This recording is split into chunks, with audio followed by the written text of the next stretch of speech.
They're calling it the silent rollback. And if you're a woman who depends on alimony, what's coming in 2026 could hit harder than anyone expects.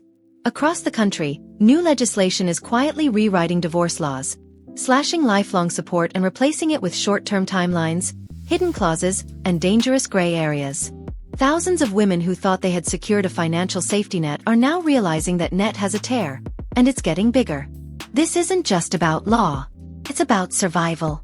It's about being blindsided years after your divorce, when you least expect it. If you've ever relied on your ex for monthly support, or know someone who has, this could be the most important video you watch this year. Because buried deep in legal language and reform proposals are traps designed to cut women off from the one thing keeping their lives afloat.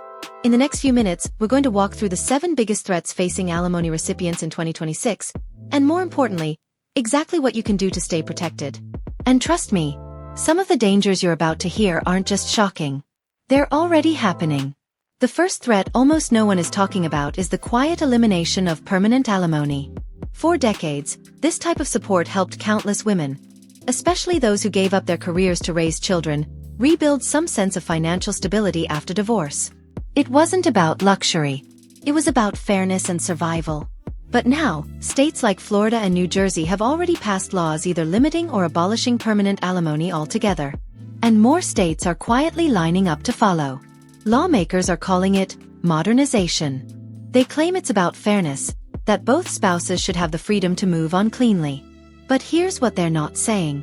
Most of the people who relied on this support weren't starting from an equal place when the marriage ended.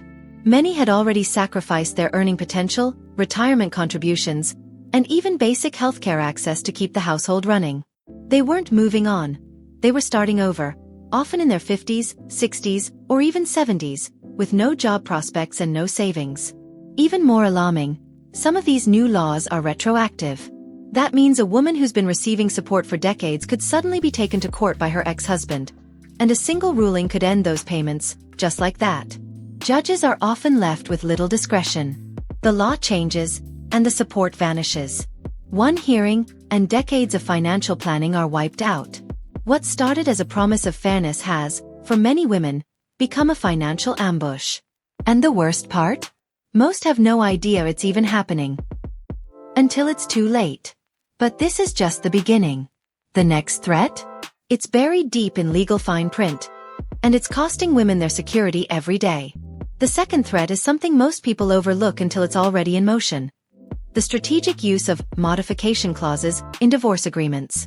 On the surface, they seem harmless. Just a line or two stating that alimony can be reviewed or changed in the future. But hidden in that language is a ticking time bomb. Here's how it works. During the divorce, one spouse, usually the higher earner, pushes for a clause that allows them to request changes to alimony if their circumstances change. They might say, "What if I lose my job?" Or "What if she remarries?" And it sounds reasonable. But what most women don't realize is that this clause can be weaponized. Let's say a woman is awarded monthly support.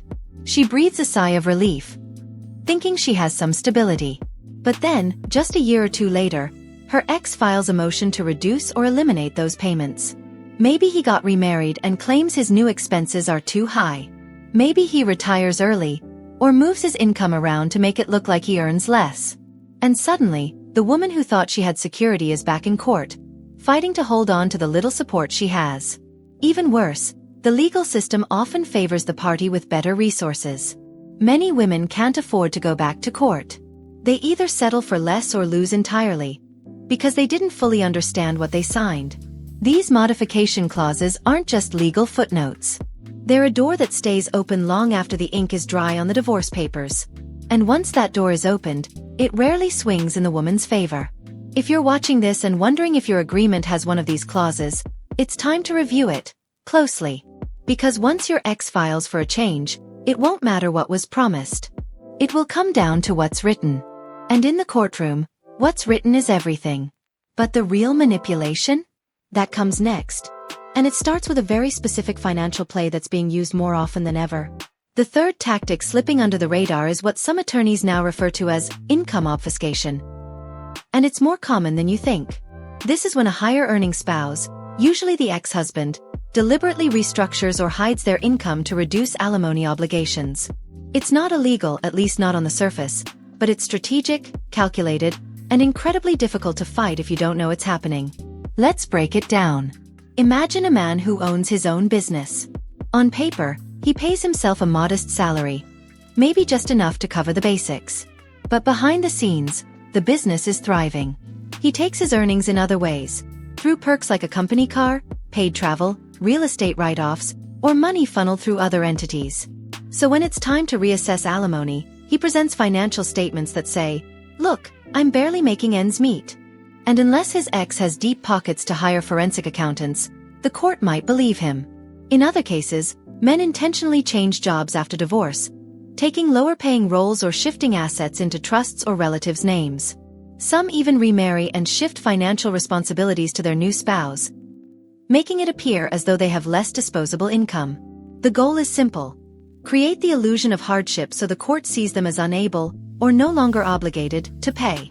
What makes this so dangerous is how difficult it is to prove. Many women walk into court with bank statements, hoping to show that their ex's lifestyle doesn't match his claimed income. But unless you have hard evidence, documents, admissions, or expert testimony, the court may only see numbers that support his narrative. The burden of proof falls on the woman, not the one hiding assets. And unless she's prepared, she may end up watching her alimony vanish, while he upgrades to a new car or vacation home. So what can you do? First, be aware. If your ex is self-employed, owns multiple businesses, or suddenly changes jobs after the divorce, don't ignore it. Second, keep records. Emails, social media posts, sudden lifestyle upgrades, they can all be clues. And third, get advice from someone who understands how financial deception works in divorce. Because the next tactic is even more insidious. It doesn't just hurt your finances. It erodes your legal standing before you even know what's happening. The fourth trap isn't financial. It's psychological. And yet, it's one of the most effective ways women get pushed out of their rights without ever realizing it. It's called the amicable pressure tactic, and here's how it works. After a divorce, especially if kids are involved, many women want peace. They're exhausted from legal battles, emotionally drained, and just want to move forward. That's when the ex steps in, not with aggression, but with charm. He suggests talking things out, instead of going back to court. He says things like, "Let's not involve the lawyers, or we can figure this out ourselves." On the surface, it sounds reasonable, even respectful. But underneath, there's often another motive: control.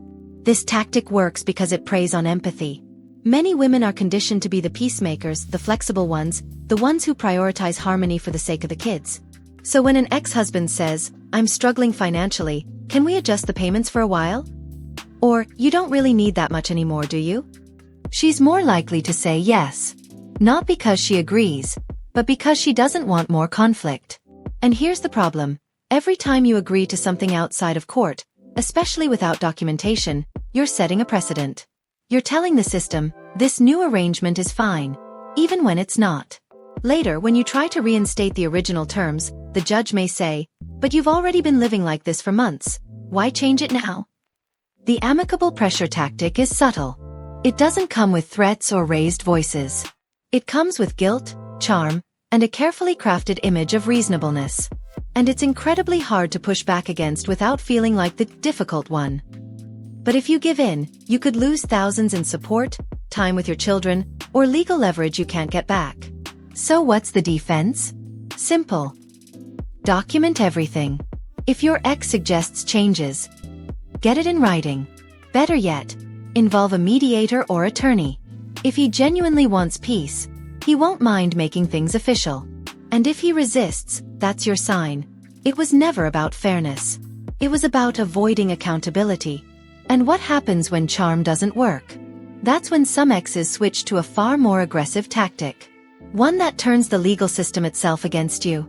This is the moment some ex-husbands weaponize the very system that was designed to be fair. It's called the income manipulation tactic, and it's a game that's being played quietly, but constantly, behind courtroom doors. Here's how it works. Alimony payments are often based on a person's reported income. So what happens when that income suddenly drops? On paper? In many cases, The ex is quick to file a petition to lower or terminate alimony altogether. But here's the twist. The drop in income isn't always real. Some men reduce their official salary by restructuring their business, funneling income through new channels, or taking payments off the books. Others quit their jobs temporarily, claiming burnout or a career change, just long enough to convince the court that they can no longer afford to pay support. And the result? Women are left scrambling. The court sees a lower income and assumes financial hardship. Meanwhile, behind the scenes, that same ex might be living quite comfortably. Just not in a way that shows up on a pay stub. And by the time the truth catches up, the damage is already done. Payments are reduced, legal fees pile up, and many women can't afford to keep fighting. Even worse, some women blame themselves. They assume the court must know best. But the system is slow, and financial forensics take time. Time that many single mothers don't have. This isn't just about money. It's about power. Financial dependence, especially post-divorce, can leave women vulnerable in ways that ripple into every part of their lives. From housing to healthcare to their ability to care for their children. So how do you fight back? Start by watching for signs. Sudden changes in your ex's job, unexplained business moves, or lavish spending that doesn't match his new income should raise red flags. And most importantly, don't go it alone. A good attorney, and sometimes a forensic accountant, can expose these games. It's not about revenge. It's about survival. Because when the money disappears, the next move can be even more manipulative. And it's not financial. It's emotional. What happens when custody becomes the new battlefield? That's where we're headed next. When the money stops working, some exes switch tactics. And this next move is one that too many women never see coming. Until it's too late. It's the custody trap. Not because they suddenly want more time with the kids out of love or devotion, but because they've realized something else. Custody equals control. Control over schedules, over finances, and in some states, even over alimony and child support obligations. You worked too hard to rebuild your life after divorce to let a hidden tax change unravel it. You deserve stability, clarity, and power in your own future. And that starts with knowing what's coming before it hits. Thank you for watching. If this video opened your eyes, let us know in the comments. And more importantly, let others know too. Like, subscribe, and turn on notifications so you never miss another insight that could protect your peace and your power. Stay strong, stay informed, and stay ready.